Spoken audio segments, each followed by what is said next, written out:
greetings to my gorgeous friends, Mauro and Giovanna, over in Rome. How wonderful to see you again. Let me introduce you to my partner and good friend, Matt Darlitz. Hello, it's so good to be able to connect with you here online and be in Italy in a virtual sort of way with you. It's great to meet you. I met you. Hi.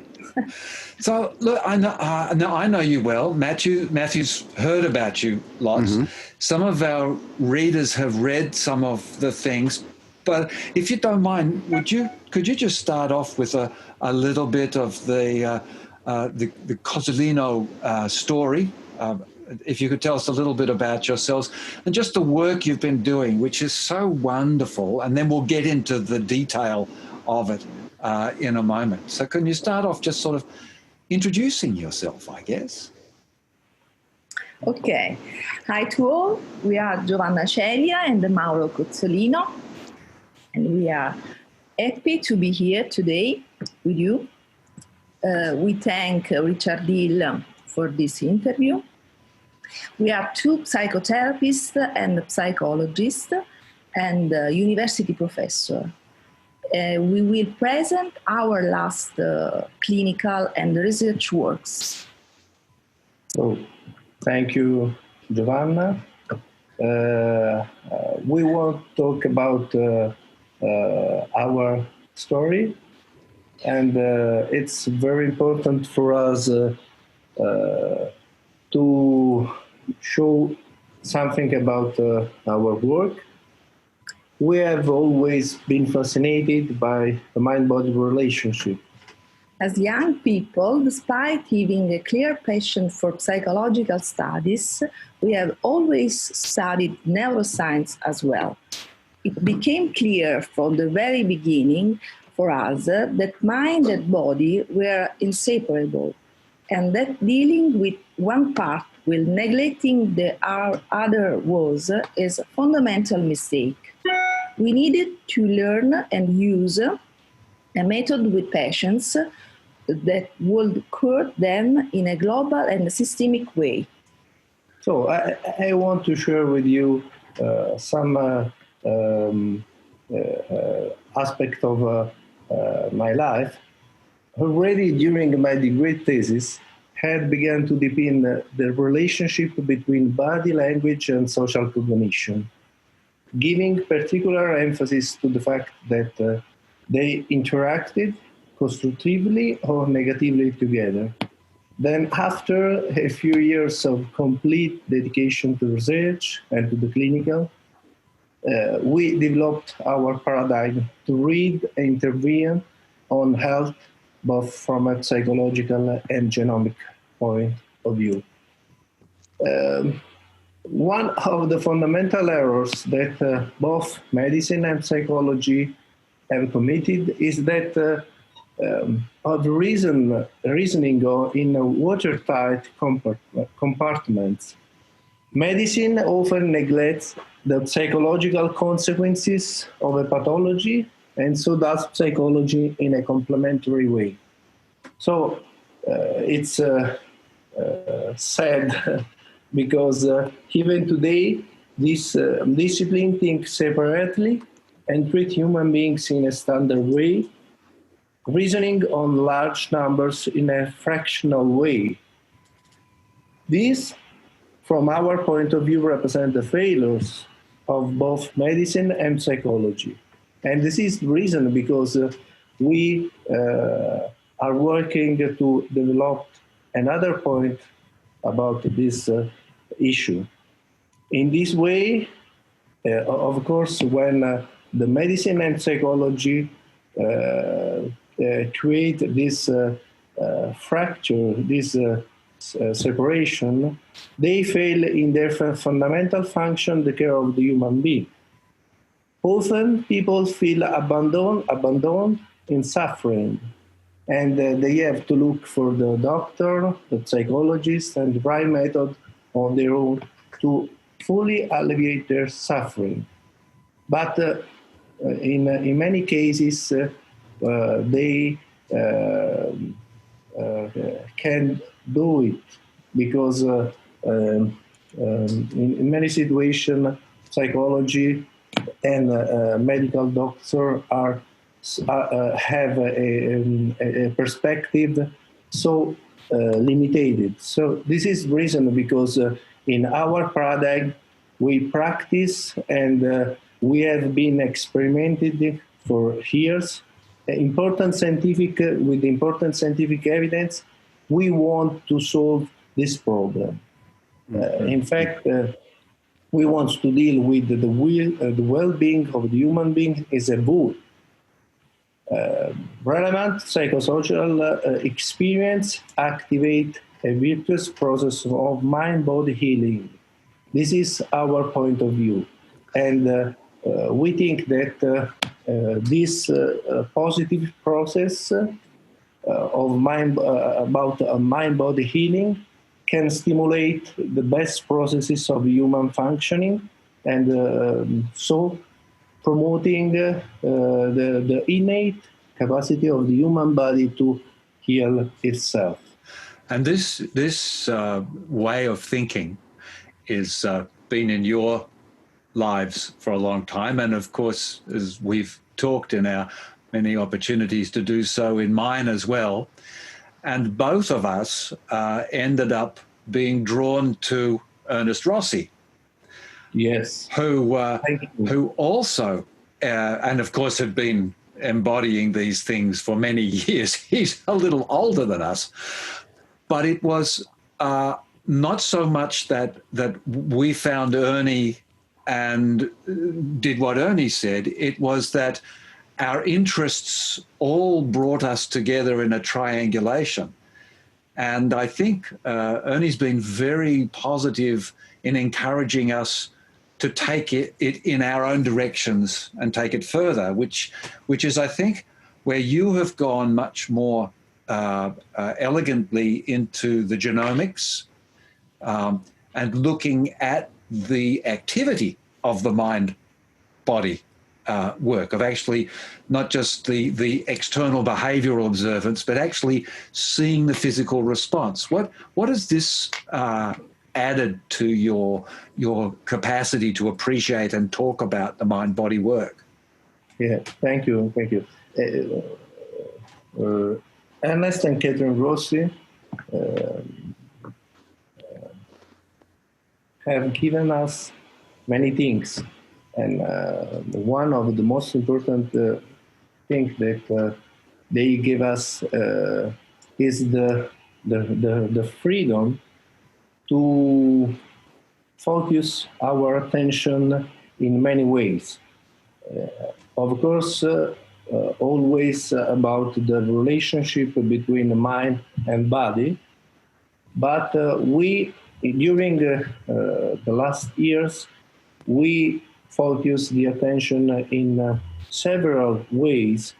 And so one of the most important things that we learn by Ernest and Catherine is the possibility to put in research activity the creativity and the capacity to see the issue, the problem, with a new perspective. And this is the reason because in the last 15 years, we learn, we develop, we integrate the psychosocial genomics paradigm, and we have tried to integrate this perspective with experimental research, with results can support the epistemological perspective of psychosocial genomics. Because you know very well that the psychosocial genomics is many things together: a new theoretical and epistemological model, an integrated method for treatment of mind-body diseases, an interdisciplinary research method, articulated on several layers of analysis, a method for the resolution of complex problems. It's a multi-level training method, but especially it's a lifestyle. And you know very well, although we say in this moment. Of course, all that for us, it's possible in a specific place, and that place is our psychosocial genomics lab at University of Salerno, and Giovanna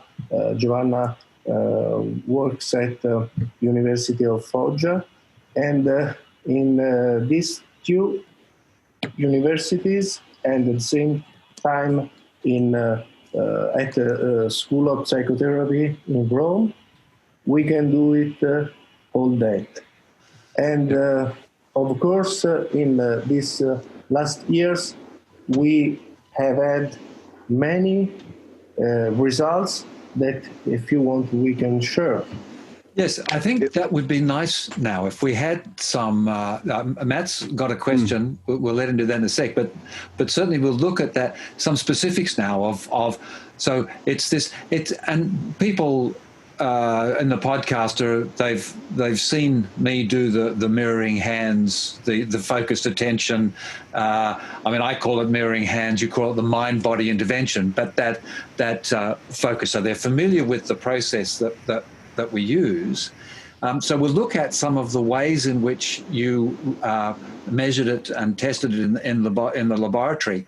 But first, Matt, what's your question there? Yeah, so the thing that keeps coming back to me as we have these conversations around the world is that we've been talking about mind-body integration for decades, and we know that we're coming back around to ancient wisdom, really, albeit with a greater, scientific eye on what is happening. But I'm still amazed that we are continually, fighting against the old paradigm. And so I was just wondering, you guys, you're involved in academia at university, and you're doing this research in a university setting. But how is it translating from the research that's going on to the tutoring of students, the laying down of these paradigms in psychology 101, as a new generation are being brought up, and even in the medical school as well? It's a good question for them, Matt, because they actually do a psychotherapy training. So we've got there's a couple of things for you to talk about. Some of the specific information, some of the genetic results and the psychosocial genomic results, and then also how this is received and in the teaching paradigm. Yeah, thank you for this question. So this is, I think, our specific aspect of our perspective. This is because we, during our work, we tried every day, I think, to put together research activity, clinical activity, and training activity, because it's fundamental for us to have a global perspective of different level, because when we did some research about some aspect of our work, at the same time we try to translate to immediately to our students in the School of Psychotherapy, to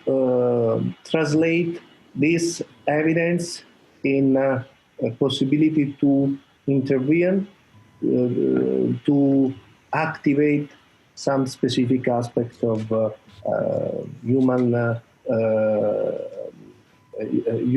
functioning, mind-body functioning in the patient. So we think that there is a fundamental rule about that. Everything that we find out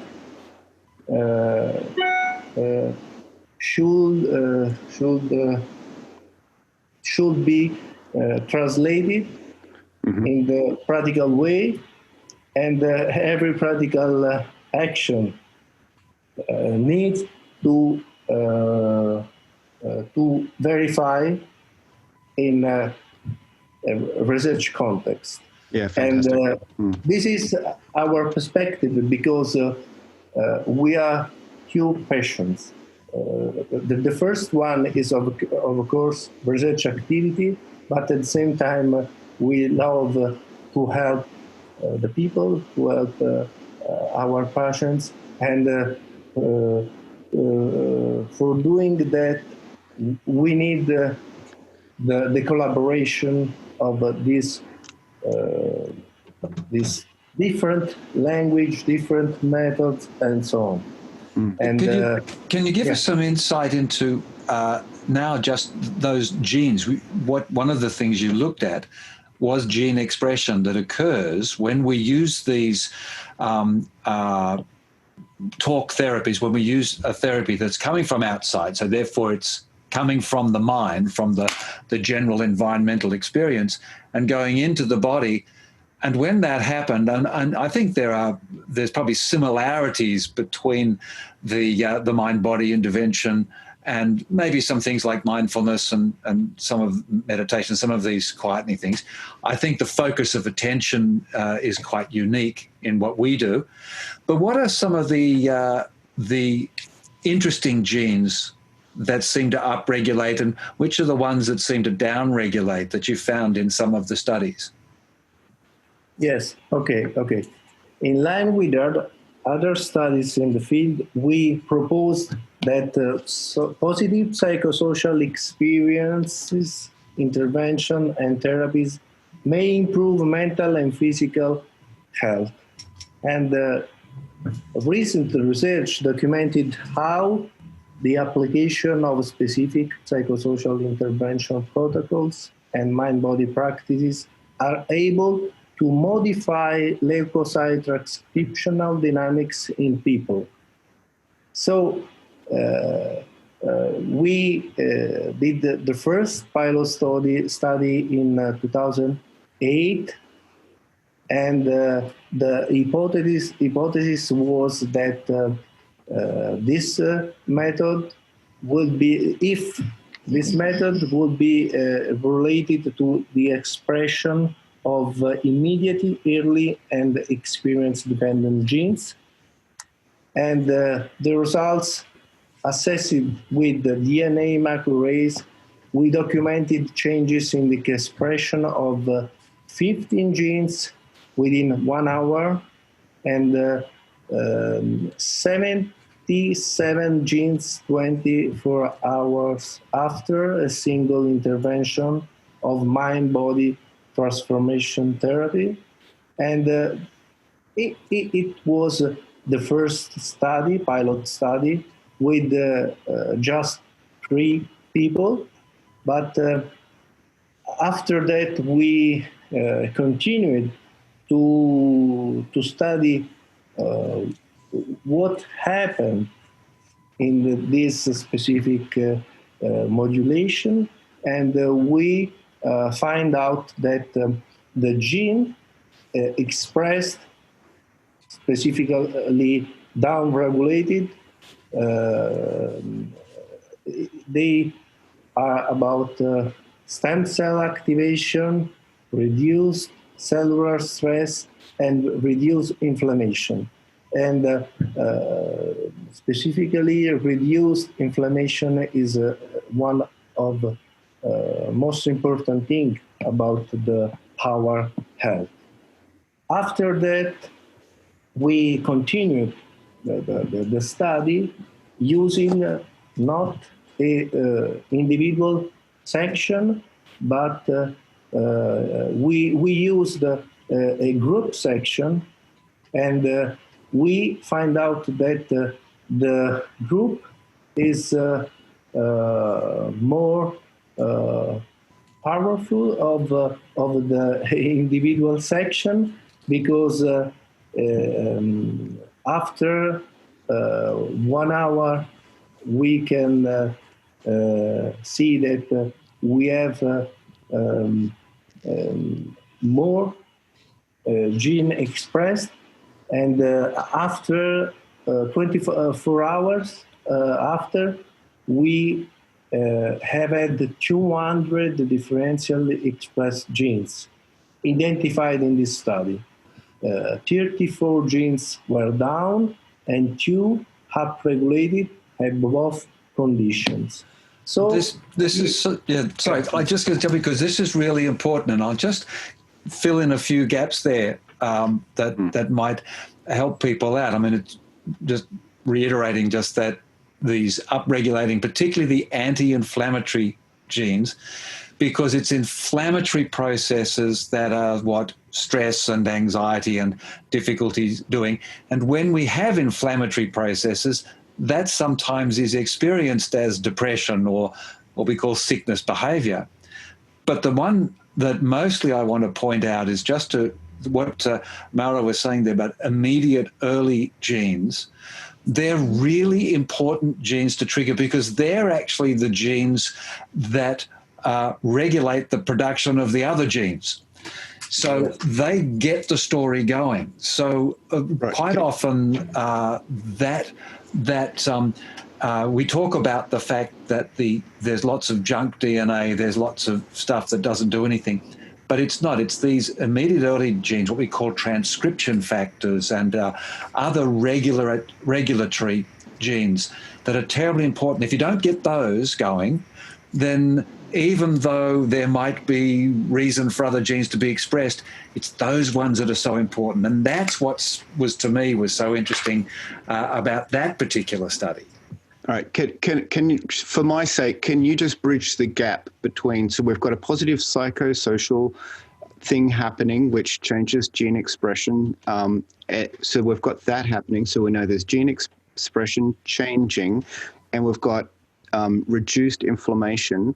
So what is it about the gene expression? So are we having less cytokines being activated, or what's? Yes. Okay. So we find out that there are many inflammatory gene pathways, and of course we can say that we have inflammatory pathway involved, but at the same time also immune response pathway. In fact, we have expressed MAPK, NFKB, CA signaling, cell death, T cell signaling, and so on. So this is the reason, because after that we have continued to study this inflammatory pathway and immune response pathway in a different context. One of these is the breast cancer context, and this is the reason because we are working on breast cancer patients to verify the possibility that mind-body transformation therapy can reduce the inflammatory response in breast cancer patients. We have preliminary results, and we find out just this situation. So we are so happy of that, for that. And this is the reason because we are working in this specific field because it's very important in oncology context, the issue of inflammatory response and the immune system response. This is the for those that are gene nerds out there, that's the BRCA gene. There's 1 and 2, and there's the other. I mean, there is of course still more to investigate because we haven't been doing this with a lot of funds, with a lot of money. So approach where you can. I've just been doing a lot of research, literature research on the methylation processes, which I think will be very much involved, particularly I think with this BRCA positive benefit, that there's methylation benefits going on there, which we will see, which are other immediate early genes. And but the most important message is that when we think something, it is possible, and it is evident now that the body will respond to that in a layered, dynamic process all the way down to genes and more. And you've shown this clearly. But you've also shown epigenetic movement and benefit that occurs during a therapy. And I'm just going to jump. I'll give people links to some of these on the show notes we'll do. But you actually found that you brought, because you were saying about a group, that as they work together, that they actually start to have an epigenetic similarity or commonality as well, which is, what was that you found? Okay, I and Giovanna conducted another pilot study on epigenetic response and to mind-body treatment. And it's very interesting to find out that using mind-body transformation therapy, we obtain a very interesting situation between about the methylation, because we verified the possibility to estimate the different status of methylation of 20 individuals before and after the mind-body transformation therapy. And so we took blood of the subject before, 1 hour after, and 24 hours after, so in 3 different times. And before the treatment, we can see that the subjects' epigenetic profiles were heterogeneous, very heterogeneous. And that just means individual, all different. Yes, yes, that's right. And after that, after the therapy, so the session, we found that epigenetic profiles were converging to more homogeneous DNA methylation status. And the very amazing it's that after 24 hours after the treatment, the epigenetic state of all subjects is transform the entire population like a single population. So the people are so homogeneous, more homogeneous than before. So these results suggest that the DNA epigenetic status of the subject was affected by the MBDT treatment. And this evidence is very important for, I think, the world of psychotherapy, because one of the reasons because the medicine sometimes is so septic about the psychotherapy. Is the idea the idea that the psychotherapy is a method that use just the word and just the language, and so also the results are just about the psychological perspective of the patient. But we state that we have many genomic, epigenetic results that we can induce.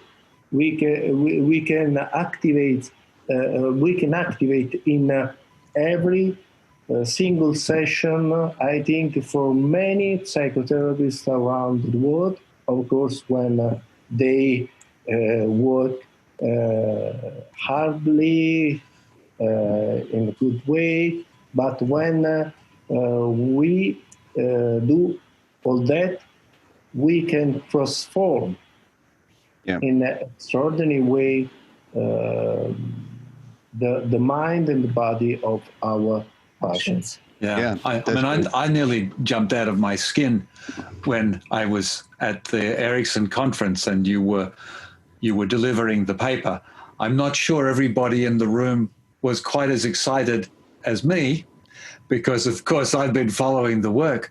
But this idea that we can, and I use the term, the phrase that when given the opportunity and the appropriate circumstances, our body will move itself towards a healthier and a better state of well-being.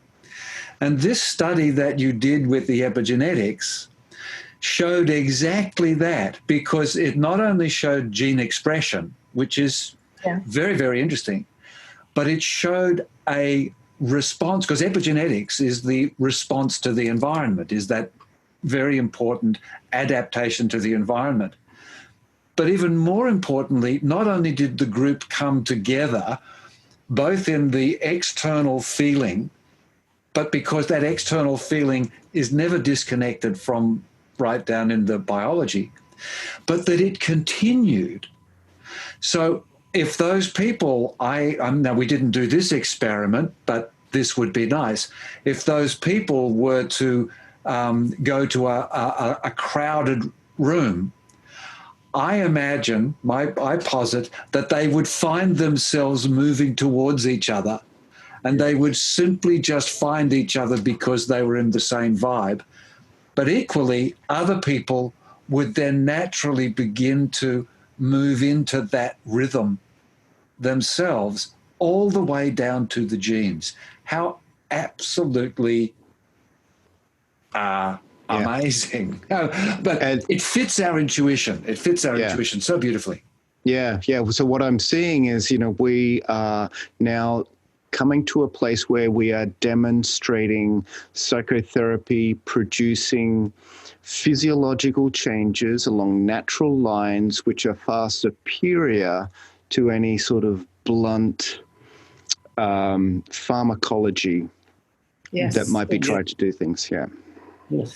And that group interactions can be very positive. So for those people who work with groups, there's a lot to learn from this in the nature. I mean, there's a lot more we need to understand, though, I imagine, Mauro, in the process. I think that about the possibility that after the session, the people are more similar than before. So we have had more homologous pathway. I think it's like something about it's like the people come back to the best part of us. The best part of us is the natural functioning and natural mind-body functioning. This is the reason, because I think, of course, it's just an idea, to transform the biological effect in experiential aspect for us. Because when you know very well that the people talk about the something of peace, I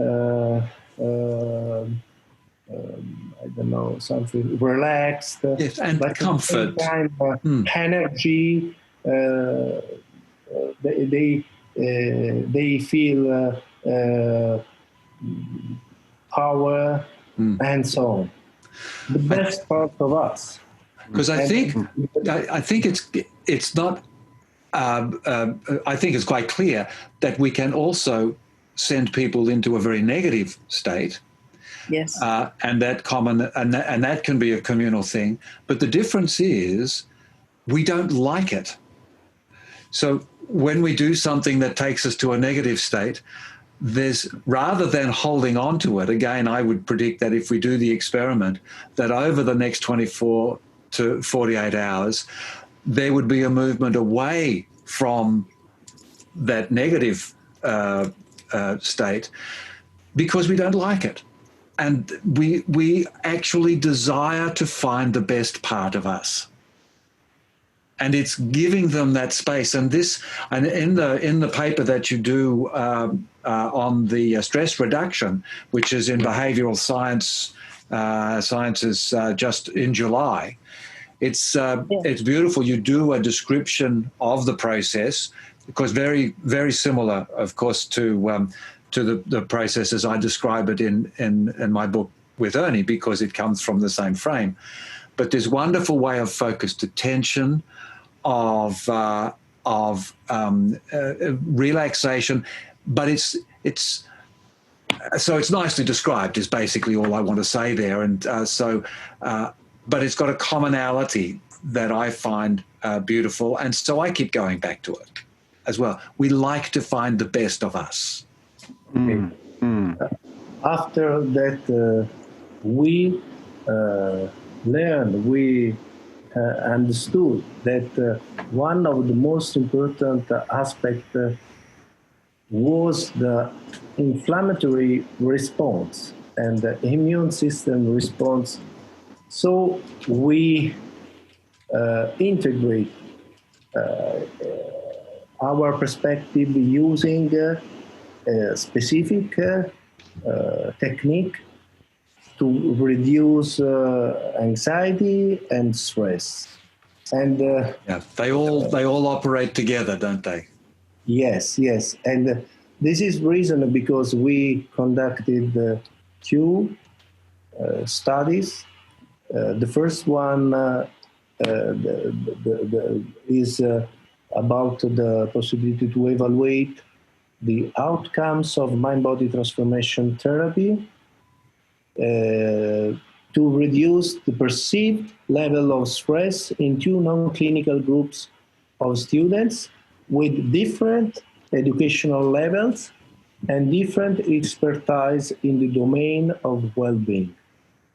Overall, 159 students were selected for this study.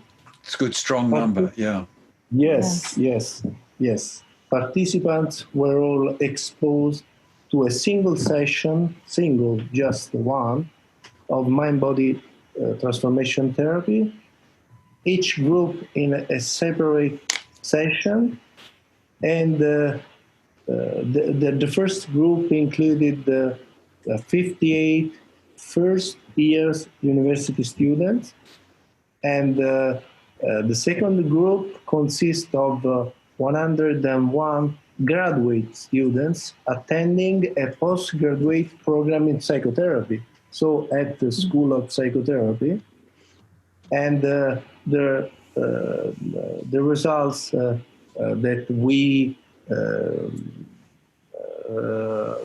find out are that the results of the paired sample t-test conducted in undergraduate students showed that the level of post-treatment stress was statistically significantly different and lower than the level of pre-treatment stress. P is minor of 0.001. In order to test for regression toward the mean, we computed a behavior correlation between stress scores at E0 and the change scores separately for each group participants. The results of this analysis show that the correlation was statistically significantly different and negative for both groups. So it is very interesting for us because it shows that we can use this specific protocol, this paradigm with a large group in a specific time. You can do it in 30 minutes, 20 minutes. It's easy to learn, and this is the reason because it presents certain advantages over traditional mind-body methods for stress and anxiety reduction, because it's very easy to learn, it can be performed in some minutes, and it can be administered to both single individuals and large groups, and it does not require specific premises or tools, and it only demands one researcher or one therapist, and so. Of course, Richard said that the perspective that we use is the same. So we use mind-body transformation therapy and creative psychosocial genomic healing experience, mirroring and protocol, and so on. The important aspect is that we can do it personally when we are face-to-face with people, but now we are conducting another research during the COVID phase, and we are seeing that the same results can obtain also using new technology like Skype, Zoom, and the results are the same. Yes, so because I've been doing through my Facebook group, the Mirroring Hands group. I've been doing doing public sessions there, and getting a series of more anecdotal responses of the way they feel, and also the images and thoughts that they had, which were often also secondarily transforming. I think this is another area that we're yet to go into, is then how the loop continues to flow. But everybody just keeps saying, this is so ridiculously simple, yet it has the most profound effects. So it's slightly annoying in that people find that that's a bit of a barrier in some respects. They'd like to have more of a ritual, perhaps. So perhaps if we did a rumba beforehand, then did the therapy, and then perhaps did cartwheels after, people might feel as though it was more difficult. But I think the beauty is it's simple, short, can be led, can be done by self, and this is what we're going to. But we're kind of getting to the end of our time now.